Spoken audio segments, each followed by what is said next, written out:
My fellow citizens of Earth and honored friends across the stars, good evening or good wherever you are.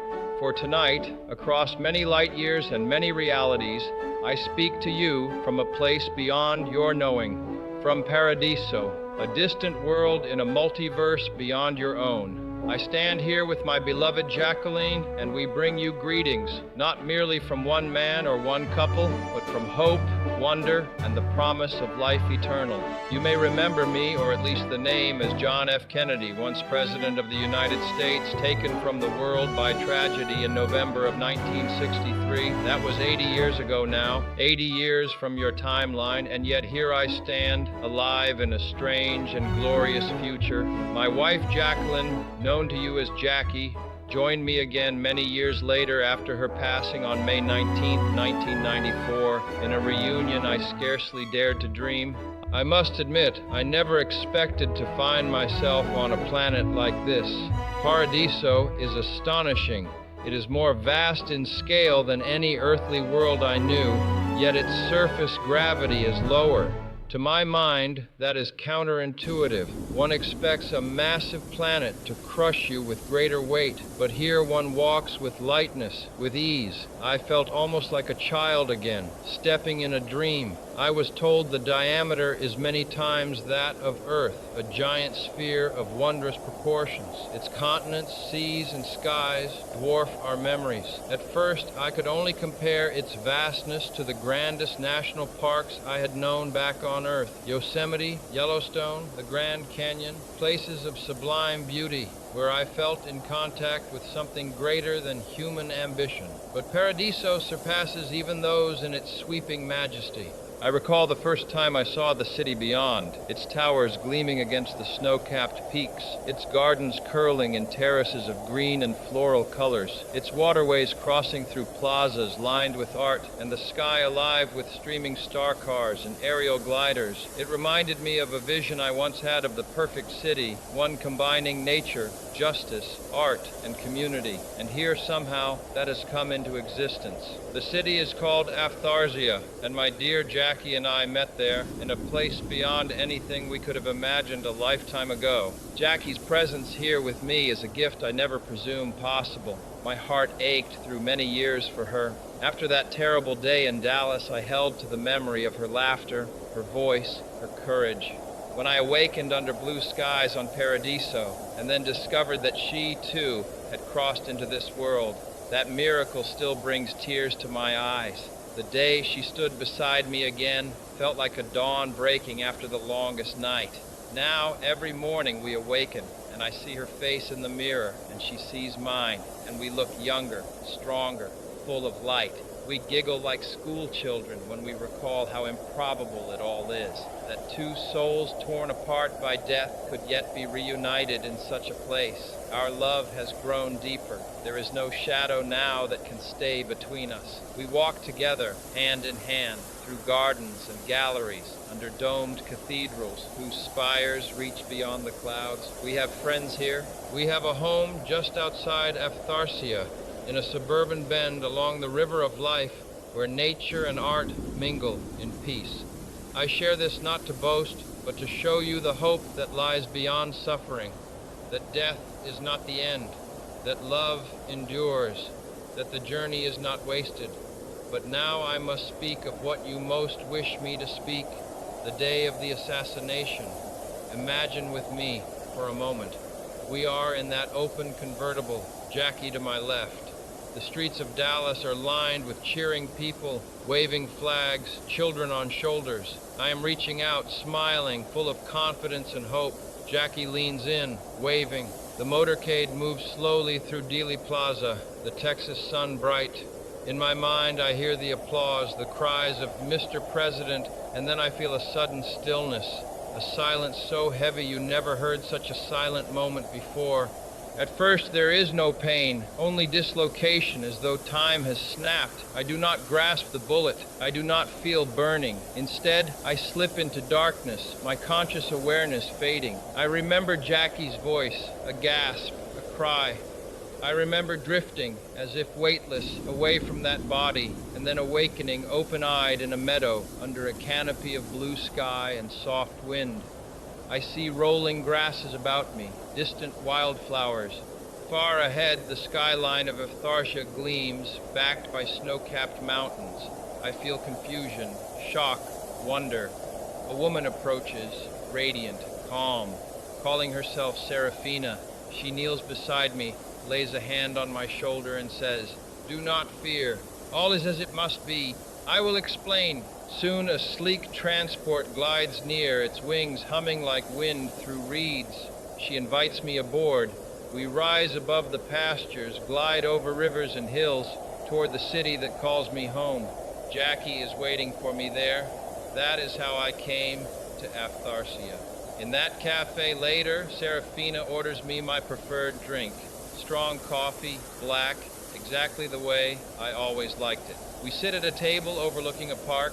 She tells me gently how things transpired. She explains that your Earth, your timeline, was once poised on the brink of joining the Galaxy Alliance, a coalition of intelligent worlds united in peace, shared knowledge, and mutual defense against exploitation.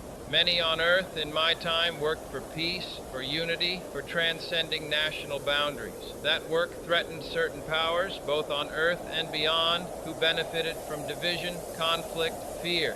One such power is the Reptilian Empire, a hidden dominion whose agents had infiltrated Earth's governments, masquerading as humans, manipulating fear and conflict so that Earth would remain fractured, weak, and slow to join the broader community of worlds.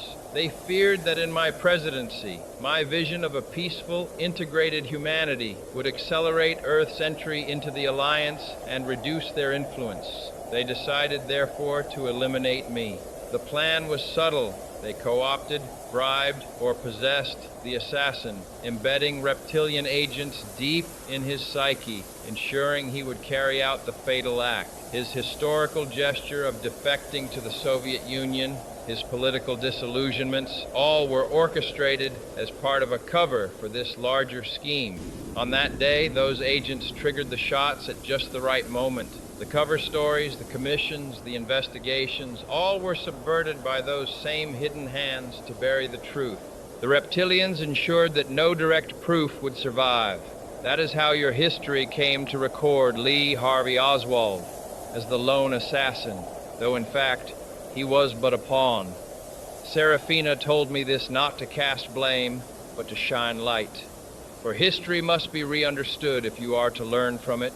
Yes, the assassination remains one of the darkest days in human memory. But I ask your young hearts, do not let fear define your vision of the future. From that tragedy, the world learned resilience, the power of forgiveness, the strength of unity. My administration, though brief, stood for peace, for civil rights, for reaching outward, for bridging divides. Those ideals must not be forgotten. I cried when I saw Jackie again, tears of joy, of relief, of sorrow that we had been separated for so long. But every morning when she turns to me and I see her smile, I remember that love is stronger than death. Let me now speak to you, the young people of Earth, about the lessons I would hope you take from all of this. Cherish the journey. Do not be in a hurry to arrive, in achievement, in power, in transcendence. Each step, each trial, each heartbreak is part of the forging of the soul. You must grow through challenge, build empathy, see the beauty in the struggle, and learn to love not only success, but transformation. Unity over division. In my day, we divided humanity by race, by nation, by ideology. That weakness can be exploited. In your time, you will face many temptations to fragment, nationalism, sectarianism, xenophobia, but the forces of peace, of trust, of shared destiny, they hold far greater power. The reptilian threat in your history knew this. They preyed on division. You must safeguard against it.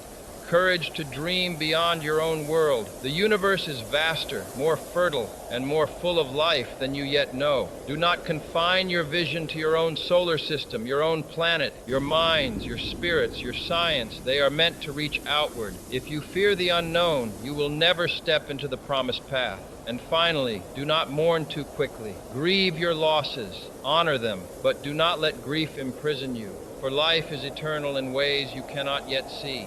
We, your elders, your heroes, are not lost. We are waiting in the dimensions you have yet to discover. Paradiso, Aphtharsia. These worlds are but beginnings. The cathedrals here are beyond imagining, spires of crystalline thought, arches that sing with the harmonic truth of creation, domes that reflect constellations you have not yet charted. The gardens breathe, the rivers carry light, and every planet in every multiverse holds its own wonders awaiting your arrival. My friends, I ask you tonight, treasure your lives. Walk with integrity, with courage, with love. Do not rush to join me in distant realms, for that journey of living, of maturing, of loving is the very path that will prepare you to step into such worlds richly. Your growth, your trials, your triumphs are not accidental. They are deliberate steps in a cosmic education. Know that somewhere beyond your earth there is more than you ever dared imagine, a multiverse of life, beauty, of companionship. That is not the end, but the beginning. When the time is right, the gates will open, and you will see that God's promise is not limited to one world, but to all intelligent life, no matter its origin. So walk humbly on your earth, love deeply, pursue justice, explore wisely, and know that someday, when the universe calls, you will awake under skies not yet known, in meadows beyond your wildest hopes, guided by angelic voices assuring you all is well. From Paradiso, I salute you, I bless you, I urge you onward. May your journey be long, full, luminous, and may peace, unity, and love be your legacy in this galaxy and beyond. Thank you. God bless you. When my husband finishes speaking, I want only to add a few words, though perhaps they will be more than a few, for there is much in my heart. I stood beside him in life, and I stand beside him now. To follow him is not easy, because his words carry such strength, such clarity, and such conviction. But perhaps I can give you something different. I can give you the perspective of one who loved him, who lost him, and who found him again. I lived through that day in Dallas as you all did, though in a different way. I was next to him in that open car, surrounded by the sound of cheers, of music, of applause. The sun was warm, and the day had felt light and full of promise. The people of Dallas were so kind, so enthusiastic. I was proud to be at John's side. I can still feel the joy of that moment. I can still see the waving hands and smiling faces. And then, in an instant, the world changed. You know what happened? The sound of a shot. The shock of sudden violence. For many years afterward, I carried that moment inside me like a shadow. I tried to bear it with grace, but it was a wound that never truly healed. I remember climbing onto the back of the car in desperation, not even thinking, only knowing that I had to reach for him, to hold on to him. That memory stayed with me for the rest of my life. I knew deep down what John would have wanted for me after he was gone.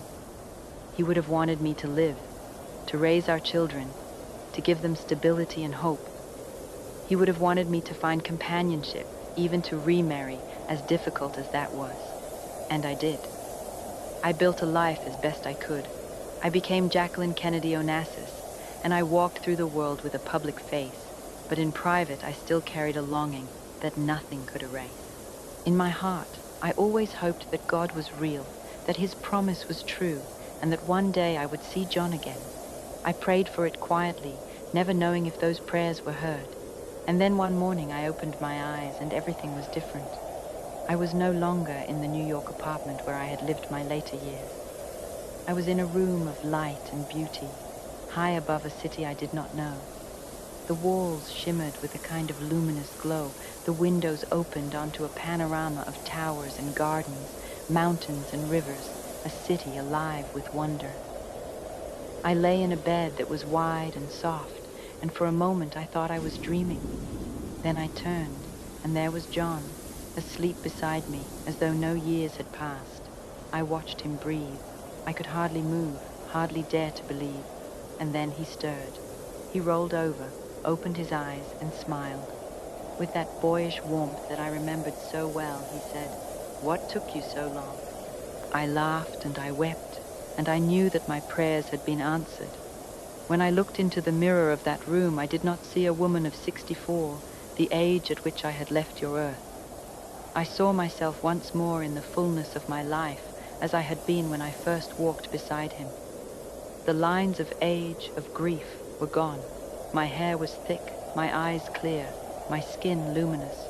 I was restored, as though the years had been a long sleep, and I had awakened again in youth. That was a gift more precious than words. And yet the greatest gift was not beauty, but love.